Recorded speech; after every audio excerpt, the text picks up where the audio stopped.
everybody, welcome back to my channel. I'm Magical Jill, and today I've got my special husband with me. Yay! Yay, I'm the special husband, unlike the other husbands who are not special. That's true, I always knew you were special. Thanks. Very special. In a good way or a bad way?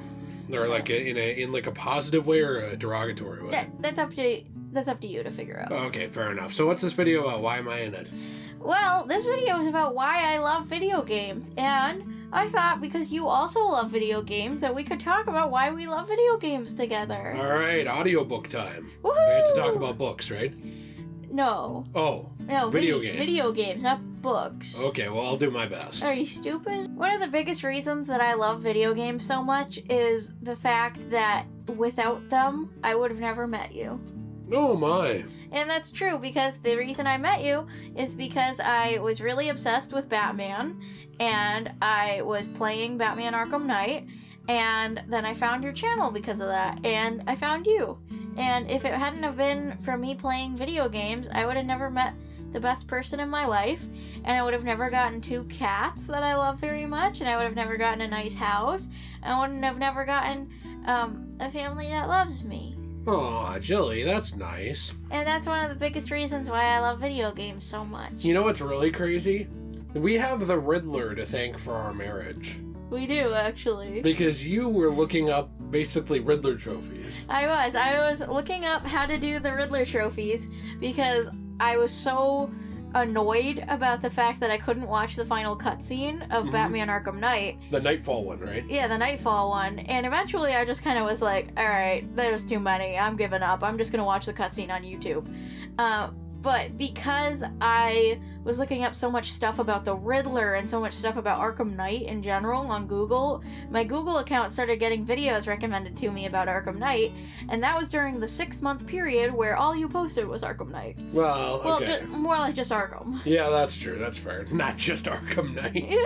But yeah, that's interesting. I think it's funny that the character who annoys the hell out of everybody in that series, like all the time people are like, the Riddler sucks in this game. He's so annoying, especially in Night and in City. People are like, it's so annoying, it's way too much, there's so many Riddler trophies, some of these are really hard, I don't understand them. And people will complain about it, right? Mm-hmm. And yeah, it's really annoying. They are very annoying. He's definitely a obnoxious character. He's fun obnoxious, unlike someone like Screwball in Spider-Man who's just obnoxious. Yeah. But he's obnoxious. He's fun, but he's obnoxious.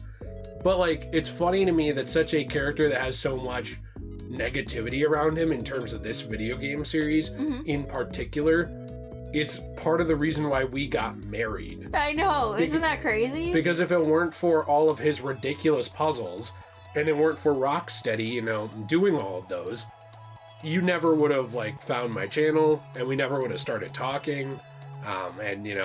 We never would have met and gotten married and had a family and all this stuff. Like, it's just weird to think about. It is very weird to think about. And that is why, no matter what, even if sometimes people overhype the Batman Arkham games, they will probably always be one of my favorite series of all time because of you.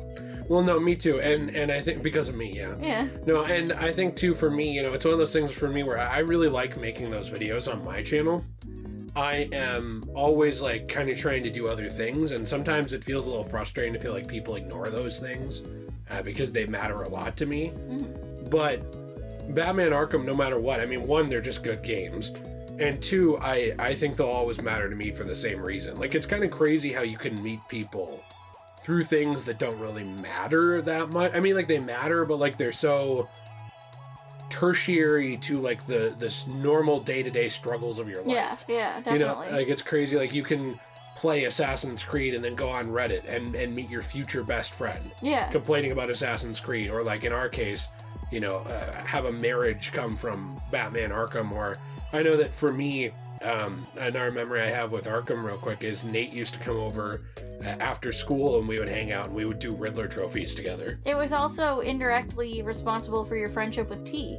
That's true, yeah, because, he and I did not have a lot in common at first. He was like a huge hockey jock and I was a very nerdy guy. But he had watched The Dark Knight. That's what had gotten him into Batman, is he watched The Dark Knight. And then he started playing the Arkham games, and then, he asked me, hey, I know you like video games, did you ever play this? And that's how we started talking. Yeah. So I think it's kind of crazy how that works. I mean, something so simple like that. And now he's one of your best friends, and you guys hang out almost every week. Friend is... that's a strong word for tea. Strong word for tea. The only strong words around tea should be like alcohol percentages. That's true. How much he drinks. But, I agree. I think it's really fun. You had more for why you love video games. One of the other biggest reasons is they made me feel less alone when I felt like I had nobody, and when I felt very trapped and very stuck in my own life. I used to very much so feel like I was somebody who was trapped in a cage, if that makes sense, where... Like a rat in a cage? Like the Smashing Pumpkins song? Yeah, definitely. Where I felt like I couldn't make friends, and I felt like I couldn't go anywhere or do anything I want. I felt like I wasn't really living a life. And when I turned on video games, it felt a lot to me like how a lot of people describe books, when you're transported to a different world and you're able to just be somebody else for a little while. Mm-hmm. That's what video games were to me. They were me being able to actually live a life, even though I felt like I couldn't at the time. And I think that also means a lot to me because it helped me feel like I had friends. I know that sounds dumb, but like when I played things like Batman, I felt like Batman was my friend. When I've played things like Style Savvy, I felt like, oh yeah, this is fun. All these people really like me and my fashion sense. Like, they like me. Mm-hmm. And I know that sounds silly, but I was a kid without very many people to talk to, and those things meant a lot to me. And I think that's one of the biggest reasons, too, why I love the DS so much, because when I was a kid, I only had a DS. That's right. It. I didn't have an Xbox 360 until I was, I'm pretty sure, like 14 or 15. Mm-hmm. And that was probably around the time, I'm pretty sure that was around the time when Arkham Knight actually came out, and I wasn't able to play it until I was almost 18. You didn't play the DS port? No, I did not play the DS port. Well, that's a real shame. Something that I did want to mention about the feeling less alone thing is the fact that I felt like video games helped me be able to actually bond with people because I had something I could talk about and that I knew and liked. And I felt like, oh, if somebody else likes this thing, I could talk to them about it, Yeah. But my problem with that is most people where I came from in Maine weren't super into video games. And I tried to talk to people about them, and it just didn't really work out. But I'm telling you, this is why Stephen King wrote his books about Maine. Maine sucks, apparently. That's true. But then I met people online, like people like you and people like my friend Mick and other people, and I started being able to bond with people over video games. That's one of the reasons why I'm actually such good friends now with Nate and T, is because I love video games and they do too, and it was something I could talk to them about. And that also means a lot to me, is being able to bond with people over something I really enjoy and being able to make connections when I'm somebody who has a very, very hard time with interacting with people. One of my favorite things with playing games growing up was I never really felt special. Do you know what I mean by that? Like, I just felt like another... I hate the term, like, another cog in the machine. Like, obviously everybody's overused that kind of thing, but just like another person. I felt like that too. And I think a lot of people have main character syndrome, where they think they're the only person who matters and everybody around them is a side character or a sideshow in their carnival. But like, I think for me, a lot of that, focus on yourself, you're so important, that kind of culture really hurt me growing up. Because it made it feel like everybody around me only did that. Even when they didn't, I felt very alone. Like, well, this person only cares about themselves. They don't care about me. Mm-hmm. They don't understand how I feel. Mm-hmm. I also went to a Christian school, and not to throw religion under the bus here, but a lot of these schools, especially religious, are not the best at diagnosing problems. No. So, for example, most of my cousins have some form of autism, and I definitely never got diagnosed with that. But it's pretty apparent that I am somewhere on that spectrum a little bit. Or you're different than most people. And I also had very, very bad depression growing up. Because I felt very different than people, and like people didn't understand me and didn't know who I was and couldn't relate to me. I had the same problem, yeah. And something with video games is it made me, well, one, it made me feel special. like I was somebody who could make a difference and do something. Mm-hmm. Games like Final Fantasy VII really come to my mind with things like that. Or even Final Fantasy X, where it's like a story about a fish out of water, like somebody who's very much out of their element and still has to, you know, struggle to make a difference. I think games like that really affected me positively, along with games like Knights of the Old Republic, where it was like, you're this special chosen one, you're really important to this world. That was something I never felt growing up. Like, I felt important to my parents. I had a much better family structure in life than you did. Yeah. But I still had extremely bad depression, and I didn't feel important to anyone outside of my parents. There were a lot of times where I thought, well, if I die or if I go away, the only people who will miss me are my mom and dad. That's it. So 2 people in the whole world care about me. And that's more than some people have. But to me as a kid, to be told over and over again, like, you're so important. Oh my, Cosmo is sitting in his bed. To be told by, you know, like, society, you're so important and you're special and you're this and that, and to not feel that way, and to be told that I should, and to be told that I should just be happy, and that people, oh, you're special, you're important, no one's like you. But to feel like that's all a lie and everybody is better than you.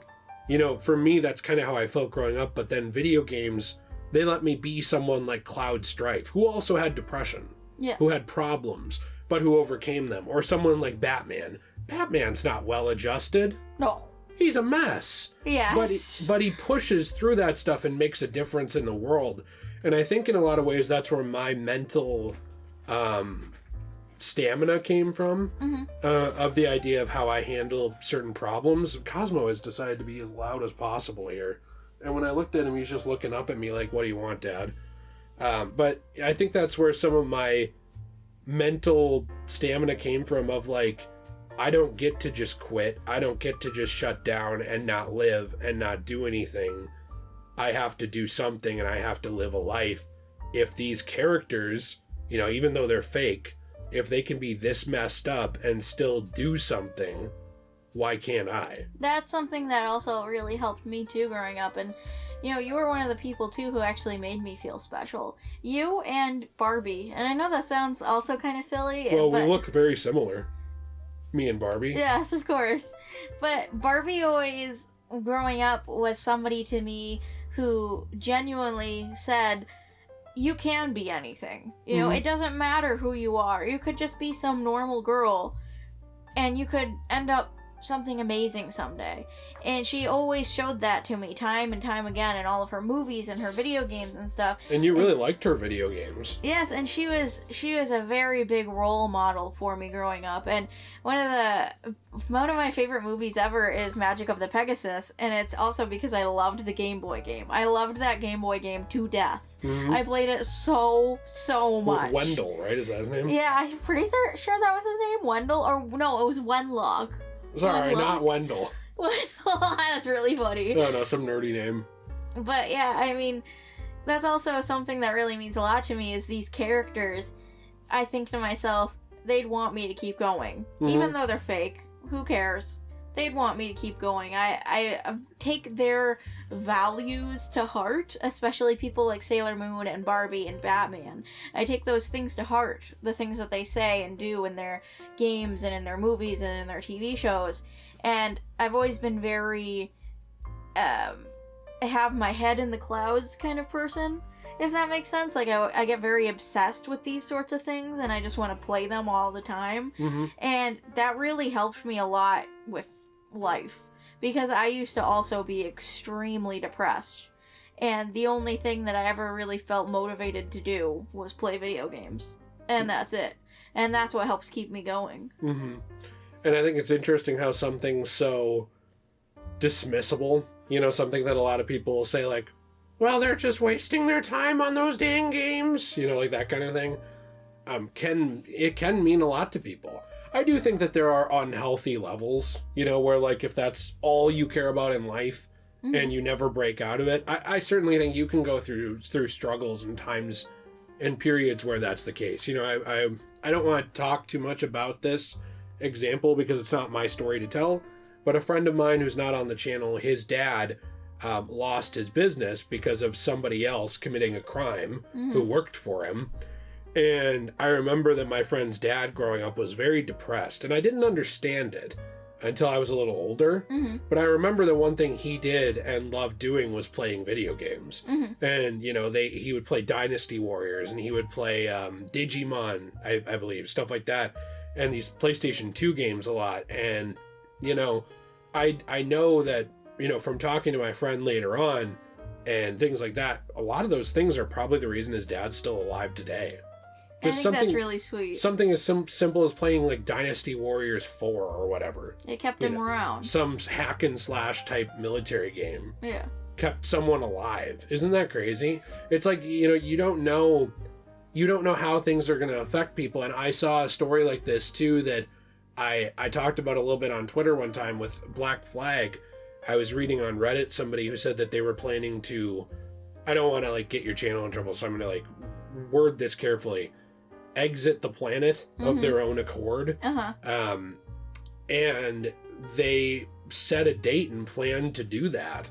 And then Black Flag came out and their sister was playing it, and this guy, you know, I think it was a guy, him and his sister started playing this game together, this pirate game, and they got so engrossed in it, and they would play it every day after school and everything, and all of a sudden that date had passed and he forgot about it. And then he realized like 2 weeks later, like, oh, I didn't do that. I'm still here. Wow. And by that point, he decided, you know what, I'm not going to do that. There's a lot of things that are worth living for.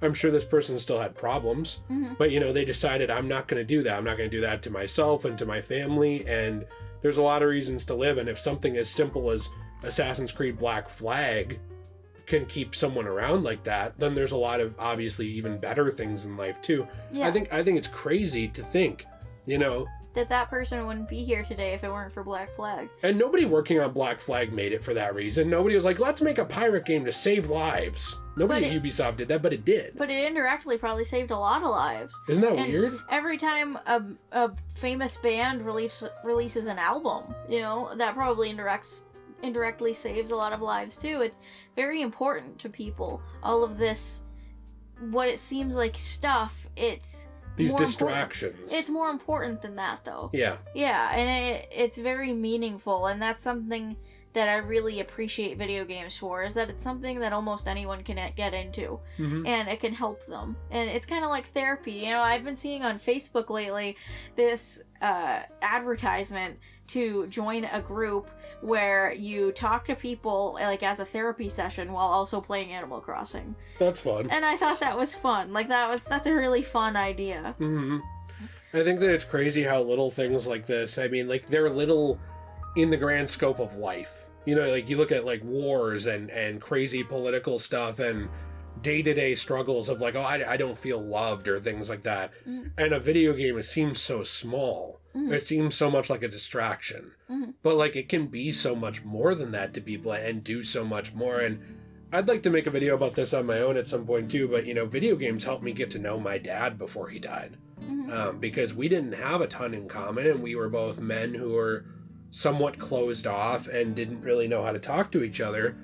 And we started playing Skyrim together. Well, first off, we played Tom Clancy's Splinter Cell Conviction together. Because I had a chronic hand pain problem and I couldn't play it. And my dad was like, oh, I'll play it. You want to watch? Because he wanted to make his son happy. That's really why he wanted to play it. He didn't care about the game. He just knew I was sad that I couldn't. And so he played it, and we played it together. We played it on easy. My dad was not very good. But it was very fun. And, you know, that was kind of the first time we started playing games together. And then we started playing Halo together. And then we started playing Elder Scrolls, you know, Skyrim together. And then we went back to old Elder Scrolls. And we Fallout played New Vegas, the right? Fallout games, like New Vegas and Fallout 3, mainly those two, you know, together. And that helped me get to know my dad, and he's gone now. And if I hadn't had those experiences, I already regret certain things with not getting to know my dad even more. And I would have many more regrets, you know, if it weren't for video games. Because they brought you two together. Yeah, it made me become friends with my dad before he died. And that's really special and meaningful. And I think that that's something that you can't say about a lot of hobbies, you know? Yeah, definitely. And, you know, something else that means a lot to me about video games is they very much so have always inspired my art. In a lot of different ways. I see these fantasy worlds, and I think of art with them. And I think of things like, how can I write a story of something that's kind of like this, but my own thing, you know? How can I make earrings that really remind me of this thing, but are also my own? Right. And stuff like that. And it's very, very inspiring for my paintings, my jewelry, my writing, my everything. It helps me feel inspired and like I can create.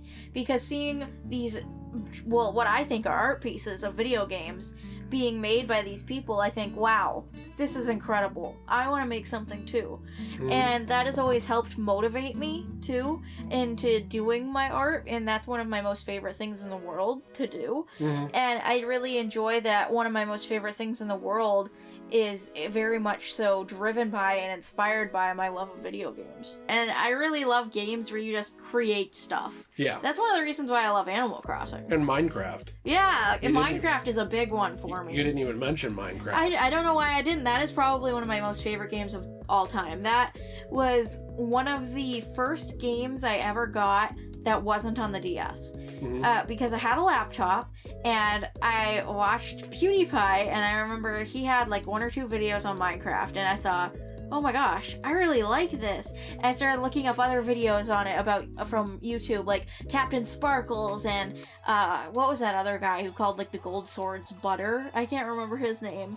Sky Does Minecraft? Yes! That guy? And I watched all these different Minecraft YouTubers, and I was like, I love this game. And I was able to get some money for my birthday, and I bought a little card at Walmart that was like $30, where you like put it into their website and you get the game. For your computer? Yeah, for my computer. And I played Minecraft so much that I almost gave myself carpal tunnel. I'm not kidding. I'm not kidding. That summer, all I did was play Minecraft, and my wrist ended up really hurting, and I had to stop. Well, I'm glad you took a break. Me too. And didn't hurt yourself. Yeah, I think that I had a similar experience with Fallout New Vegas, where like I played it so much that I got tendonitis. Oh no. It was not good, and I didn't understand that at the time, you know, like that could happen. I didn't get it either. I was 11. Yeah, I mean, but one thing that I loved so much about games like that is, you know, you mentioned earlier, going into a different world where you're a different person and doing things and interacting with that world. It can be so interesting and so special. And one thing I really like about these worlds is they all have different rules. Yeah. They all have different people and different groups. And sometimes they're simple, like in terms of, oh, I play Call of Duty. Well, I can tell who's the bad guy here. Like, I can tell that. But there's other times where it's like a little more morally gray, and it makes you question things. Maybe sometimes it makes you ask questions about what you believe. Sometimes it makes you ask questions just about what to do. You know, games like more physics-based games like Portal or Gravity Rush or things like that, where it's kind of making you think, okay, well, this doesn't operate the exact way as the rules of physics operate in real life. How does it operate here? You know, like, so games make you think outside of the box on questions of maybe morality or politics or even just problem solving, you know. And I think that kind of stuff is really interesting and neat. And books do the same, and so do movies. But one thing I really like about games, it doesn't make them better, it's just different, is that you directly interact with it. Yeah. You know, when a character on a screen, like when Peter Parker in Spider-Man, something happens to him on a movie, you're watching. Yeah. And you can have an opinion on what happened, you can have interpretations on the movie. But you're not the one doing it. Right, you're not interacting with it in the way of controlling it. Yeah. And I think it's really interesting to be put in a position where you have so much control over something in video games. And sometimes it's a bit of an illusion. You know, sometimes there's not as much choice as you think there is and things like that, obviously. But I think that it gives you such a sense of control. And not to like overanalyze it, but I think a lot of people don't feel like they have that sense of control in their own life. Yeah, definitely. You know, I think it gives a lot of people, like, a lot of people don't feel like Edward Kenway. No. They don't feel like they can step on their pirate ship in life, whether it's figurative or literal. Or even have a fraction of the confidence he does. And go out and do something. Yeah. You know, they don't feel like that. They feel like, well, I'm up. Time to go to my dead-end job. Nobody loves me. You know, that's why, you know, you've talked to me before about, like, why are some people so sad? A lot of people feel very hopeless.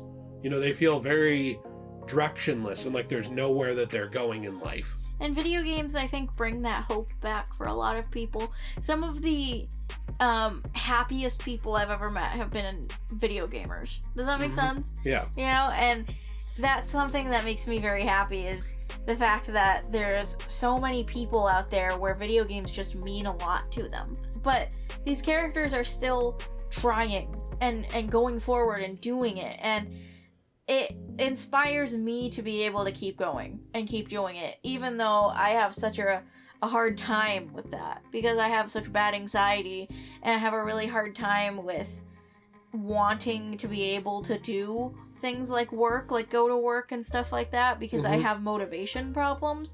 But when I see characters like that on the screen doing that, it makes me feel like I can. Yeah, it makes you feel like you actually matter. It's interesting because the games are fake. Yeah. Like, I mean, they exist, but like the characters are made up, you know, and yet somehow they still inspire us, you know, and they have this effect on us. I don't even know if I can fully explain it, because like by all logical understanding, we should be able to look at it and be like, well, that's fake. That works for that game, but that doesn't work for me, you know?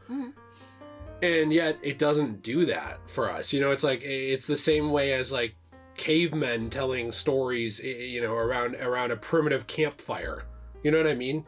Where it was like people would tell stories of heroes, and they would tell, and you know, the Greeks, you know, like in Greece, like they would tell these epic tales of like of these Greek heroes, and you know, throughout history, like fables and myths, and all these myths, sounds like I mouth farted. All these things will be passed down, you know, in Eastern and Western cultures everywhere, right? And I think that those things have a lot to do with video games, because I don't think it's just the story of video games. You know, I also think it is the interactivity and putting you in the shoes of the hero or the villain and having you, you know, make like your way through that world, things like that. But I also do think that there is a lot of it to the fact of like, this is modern, like movies.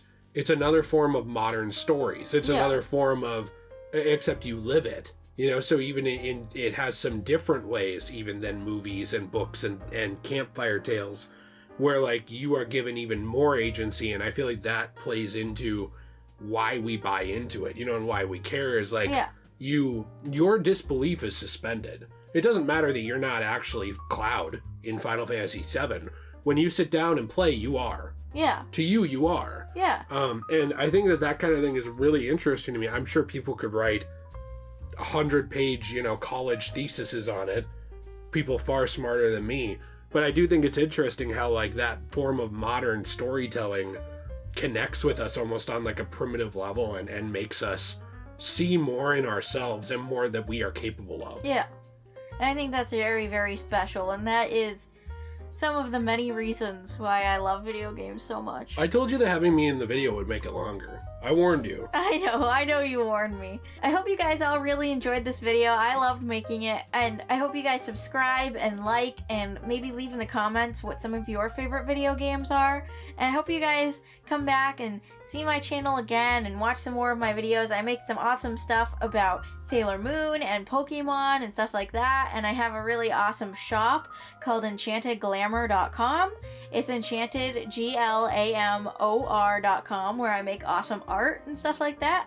So I hope to see you guys around soon. Bye!